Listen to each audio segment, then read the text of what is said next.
Welcome to another episode of It's All Mental. My name is Asiat, and we want to thank you for the tremendous support you're giving us as you're watching these other episodes we've been uploading. We appreciate you. We want to encourage you to keep on subscribing to our YouTube channel, our different platforms where we upload these episodes. We want to appreciate you for doing that, and keep the comment section active where you tell us the things that you currently face that have to do with mental health related challenges. And in today's episode, we want to talk about gender-based violence. So when we say gender-based violence, most of the times people think it is attributed towards women, things, it's a feminist word, things like that. But today we want to talk about deeply into it because, like we have said, it's gender. When we say gender, it could be either we are talking about women, we are talking about men.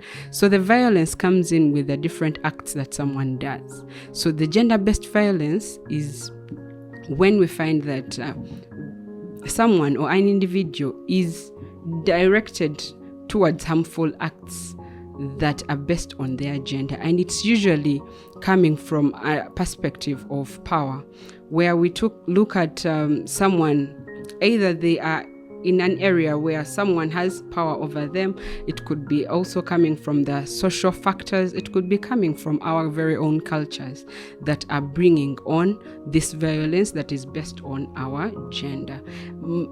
Often in time, the conversations we have when we say gender-based violence, everyone is like, yeah, this is for women. But no, it's everyone involved, because the different types of violence that we're going to talk about today, they can either come from either side.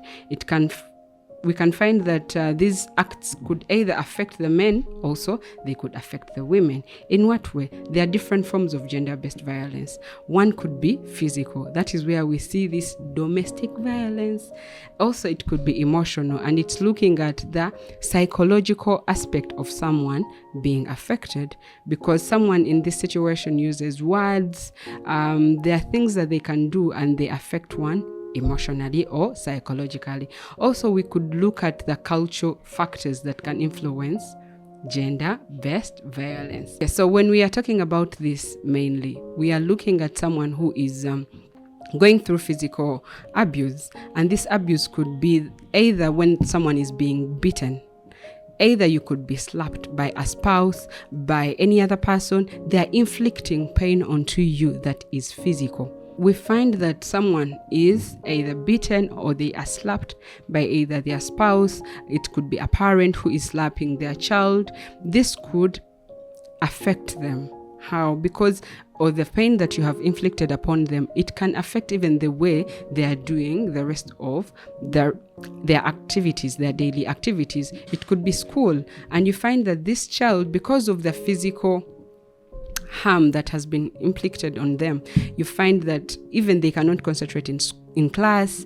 They are also most of the times rebellious, because at the back of their head they are thinking about what happened because of that pain that you have inflicted upon them. Sometimes it comes from the teachers who because we have said it's from a point where someone has power over the other person. So someone beating this person, they feel like, when I beat you, I am helping you to put you in the right position. But at the end of the day, you are inflicting pain onto someone.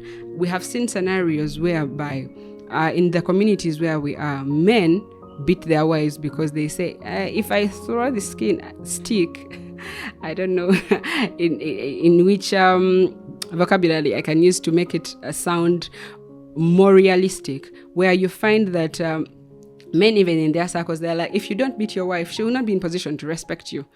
Even you see women who have, for example, money, and they're like, if I don't do this to my husband, I think he will not respect me. I think he will find other women to be with and things like that. So we are talking about that physical pain that is inflicted onto someone because of their gender.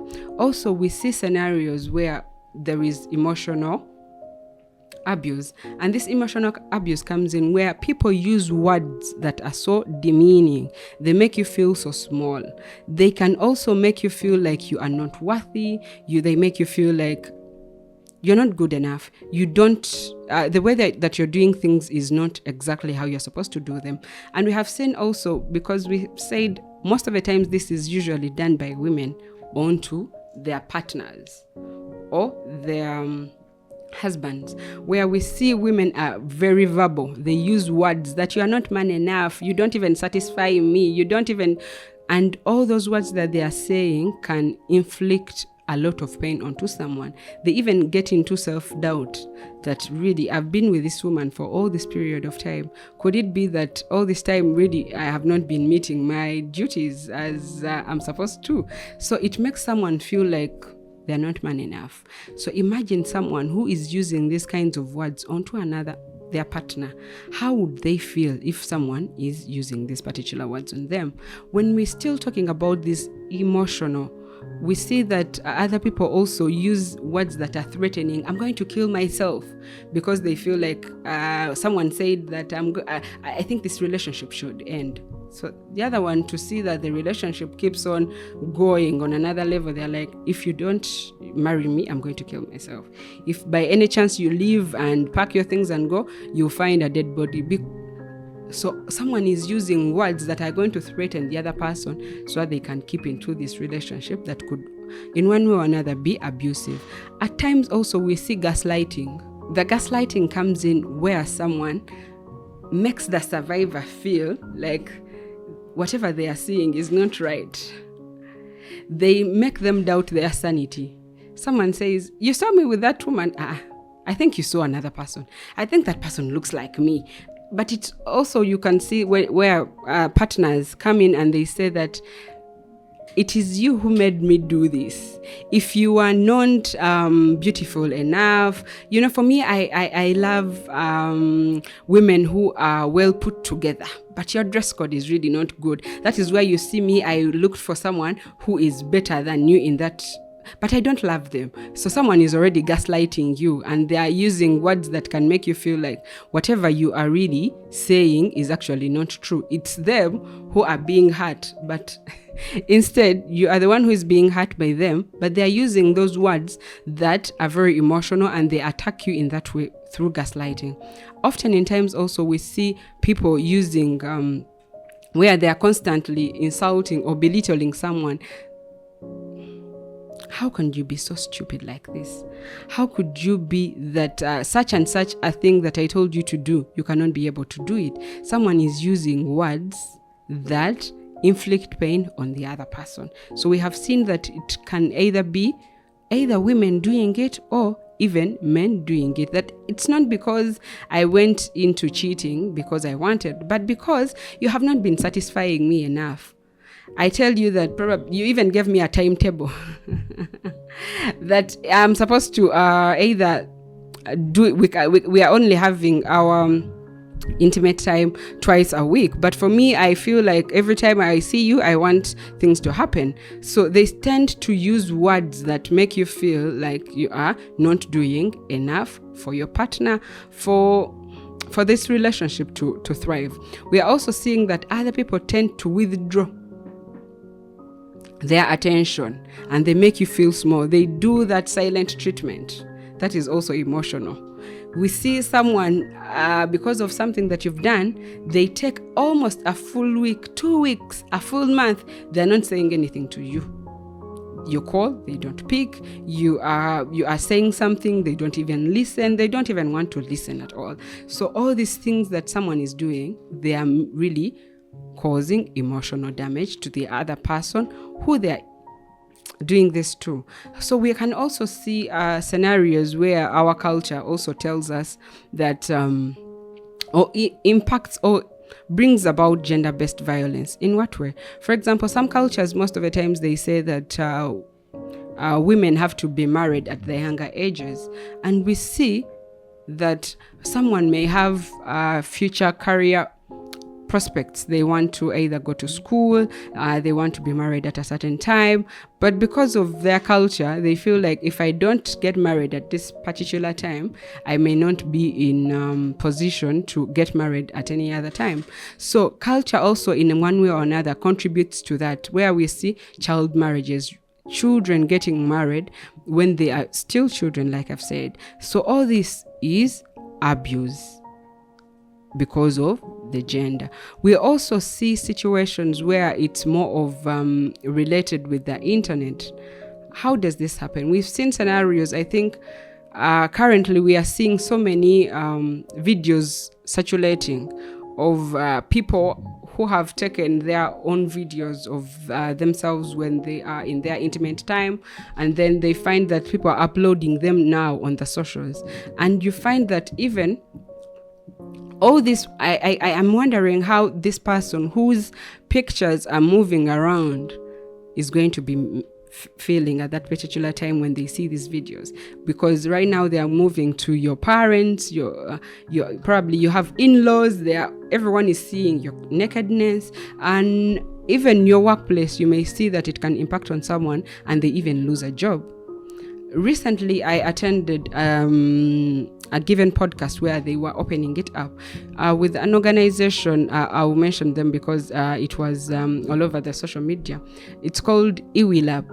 It's an organization that supports women who are experiencing gender-based violence, and they are talking about issues that these women get to experience, and they see that most of the times they don't even have that opportunity to air out these things, because whatever we are going to talk about, that pain, people are going to tell you, why are you even mentioning about this? Probably your husband went ahead and beat you, or they slapped you, or even they inflicted a lot of pain onto you that probably some of your body parts are, you're paining, and you decide to want to report them to either police, you want to file a case, and you see that most people don't even want to do that because they are thinking about what are the people going to say about this?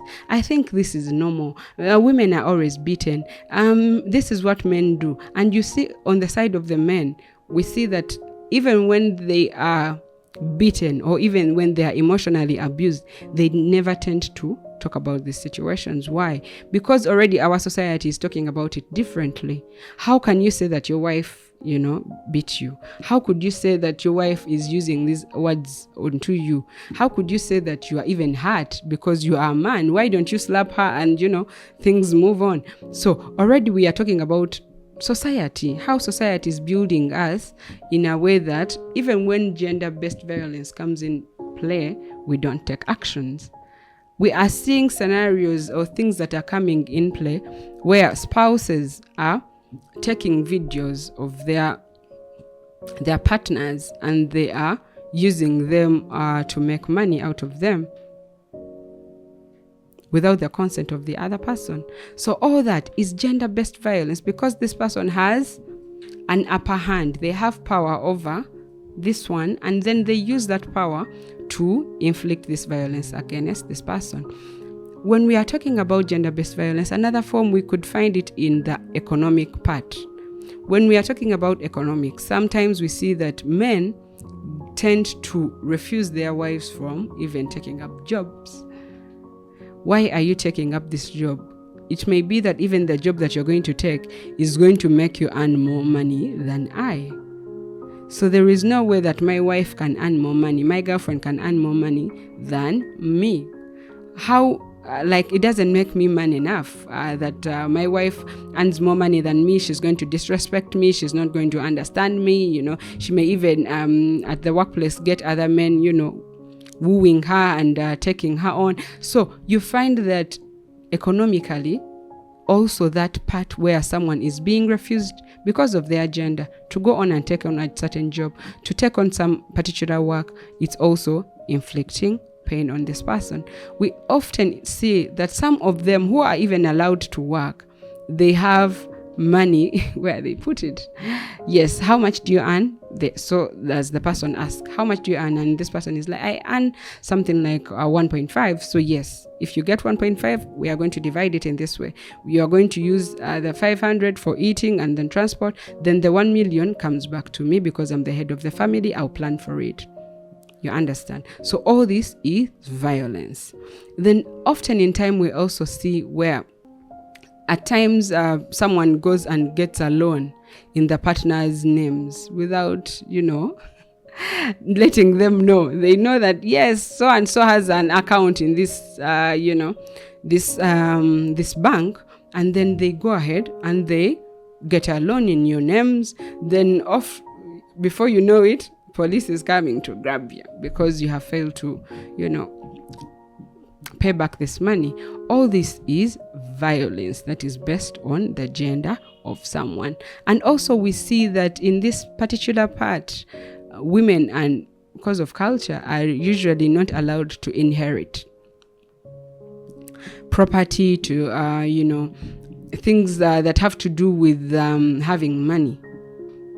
Someone says, but how can a woman be the head of the family if their dad died and he doesn't have a son?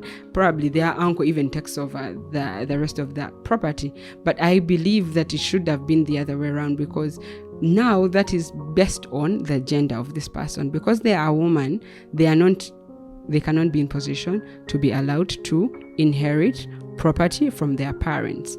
Now, all these things that we are saying today, they impact negatively on this person. Be it being refused to work, be it that they are being beaten, be it that they are using these words that are so negative on them. All these things affect people differently, and they may end up causing negative impacts. For example, someone can leave their job that has been helping them to sustain their families, to look after themselves, even to take care of their children. Often in times, if it is men, you may find that even men are pushed by the words that these women are telling them from home to go into cheating. Someone may have not thought about that, but because of the words, whenever they get back home, this woman is using words that are so huge on this man, and the man feels so devastated, and they end up getting into another relationship. All these are effects of gender-based violence. Emotionally, we see that people, when they are told these kinds of words, they are already being belittled. They don't believe in themselves anymore. They don't believe that they are bright. They don't believe that they are good even for particular opportunities, that even when these opportunities come in place, they cannot even apply for them. We have seen women going for leadership positions or politics or what, but because someone is already told that they are not good enough, they may end up not applying, yet they have the capability of being a great leader. All these are the effects of gender-based violence. So now, as we are talking to you right now, if this is the kind of situation that you're currently going through, listen to me well. I know, or I can imagine what you are feeling at this particular time, because I know someone who is going through this kind of situation is feeling extremely sad, because all these effects that we have said, they impact on someone, the way they are going to function, the way they are going to think about themselves, their self-esteem, and in the long run, it affects family, it affects the individual themselves, and it affects all of us, because their behaviors towards us are going to be different. You find that women are not going to even seek to go into other relationships later on.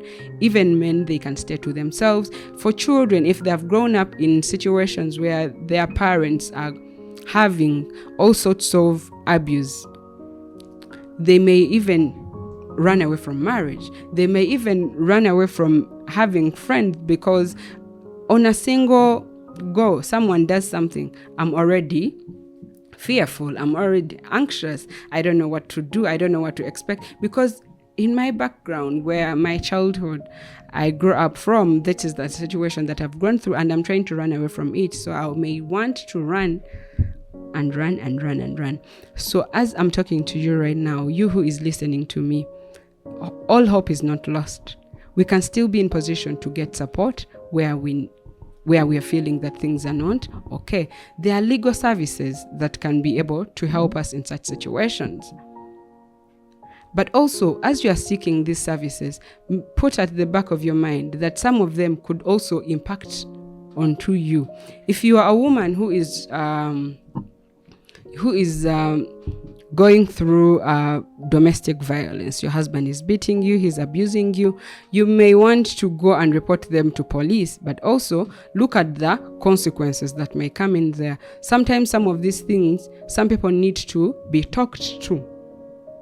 And they understand that, yes, whatever I'm doing, yes, there is an impact it is having onto someone. For someone to respect me, I don't need to beat them so that they can be able to respect me. If someone loves me, they really love me. So all those things, there can be a resolution. In terms like this, you can bring in family members, friends, people who can talk to you in such situations, people who can tell you about the effects of this gender-based violence. And as I'm talking to you right now, I'm calling upon you to watch these episodes, watch other episodes that we've been posting. We have been talking about some of the effects of these things and how we can be in position to seek support, because there are organizations that are looking out to support people who have situations like this. So kindly reach out to them so that they can be able to support you, such that you don't end up either killing the other person, because you may find yourself going to jail. You may find yourself losing your life. You may find yourself losing support that you are supposed to get. So all in all, what we are saying is that please speak out when this is happening to you. Seek support. Talk to your friends. Tell them about what is happening. For the men, because we have said men usually run away from this, we are always relating it more to women. Kindly talk about your feelings. Kindly talk about the things that are happening in your lives, because by the fact that you are talking about them, talking is therapy. And I believe when you do talk about this, there is a way that bottle that you are holding all these emotions in, there is a way it's going to spill a little. It's going to spill a little, and you're going to find that you're going to feel a way that I'm not going to be able to explain to you, but I know when you start talking, you will feel it. So therefore, as we are having this conversation and coming to the end of this episode today, I recommend whoever is going through these kinds of situations, gender-based violence, government, we are looking at you coming in place to educate more our people about such incidences. What do they have to do in cases like this? Do they have to involve the police? Do they have to involve the counselors, the family members? How are you getting into the situation to solve these kinds of situations? All these and more conversations are coming to you on this podcast. My name has been Asiat, and it's all mental.